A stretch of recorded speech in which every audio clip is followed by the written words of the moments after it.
Okay, I'm sorry that I'm looking kind of messy, but I promised myself that the first thing I did today would be to record this video because I haven't recorded one in a couple days and I feel pretty bad about it.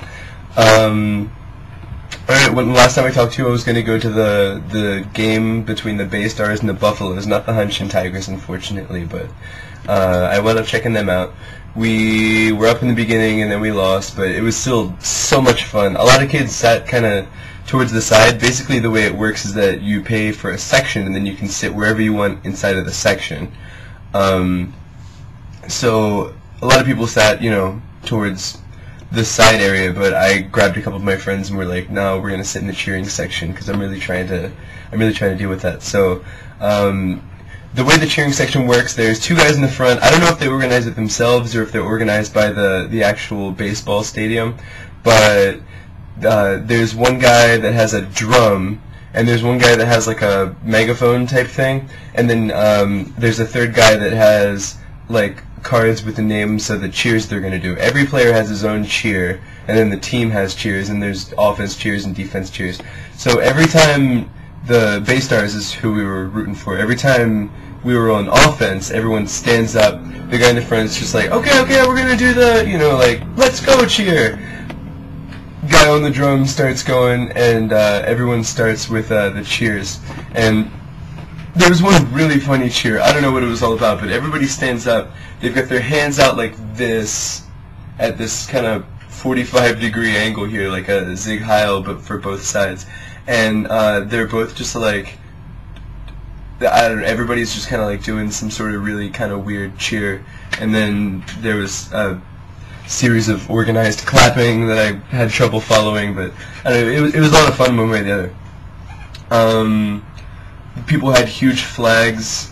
I saw a guy wearing a D-Generation X shirt. I thought that was really funny. I met this guy in front of me who gave me he made a little business card for me. Everyone in Japan carries around business cards. They're called meishi. And he wrote his information down and told me that if I was in Osaka and I had some free time, that I should check out this one city that he knew of, and I'm probably not going to do it, but it was really nice of him. How about this? One of my professors has fish pants.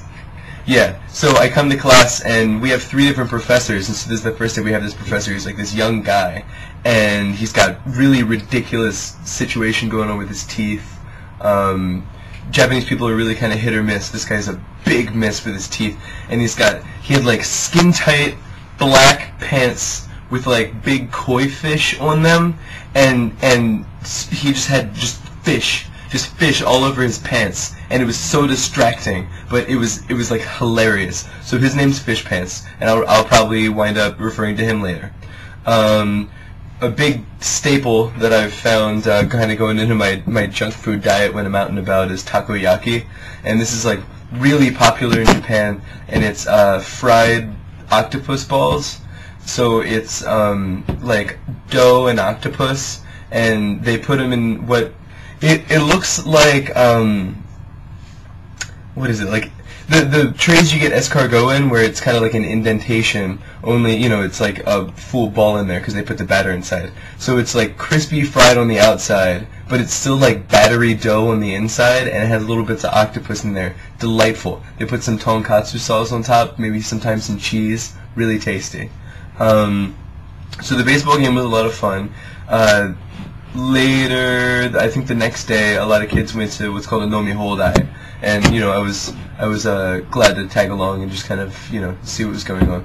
So in Japan, they have a lot of all you can blah blah blah, insert verb here, kind of places, like all you can eat, but they also have all you can drink. So you pay a flat rate, and then you get an hour and a half or 2 hours or something just to drink as much as you want. And so they had, like beers and sours and whatnot. So I don't know, like, I mean, it was pretty fun. Like, a lot of kids were getting fairly drunk. I was just trying to like have some fun. But it was up on a rooftop. It's called the Beer Gardens Nomihodai, and I could see Kobe in the sunset, which was really pretty. So I got some really great pictures of that. And then I learned there were some Japanese drinking songs that I I was really just like ecstatic to learn. So it's one really good one's like non de non de non de non de non de non de non de non, and they just keep doing that. And in Japanese, that just means like drink, drink, drink, drink. So yeah, a lot of the kids that I don't usually see out were succumbing to that, and it was pretty funny. And then there's another one where they're like patting like on their arms, and it's like oishi or something. I wasn't really sure how it went, but if I learn it, I'll teach it to you guys. Japanese transit is really efficient, and that's really all I have to say about that. I mean, you put in a set amount of money, it gives you a ticket. You put the ticket through the machine, it lets you in, you take the train wherever you want to go, then when you come out, you put the ticket back in, and, you know, if the place you went to was more expensive than the ticket you paid for, because in the very beginning, it shows you if I'm going to Sanomiya, it's, you know, X yen, and so I pay that much for a ticket, but if I mess up, there's just little fare adjustment booths when you get to your destination. It's, like, so convenient.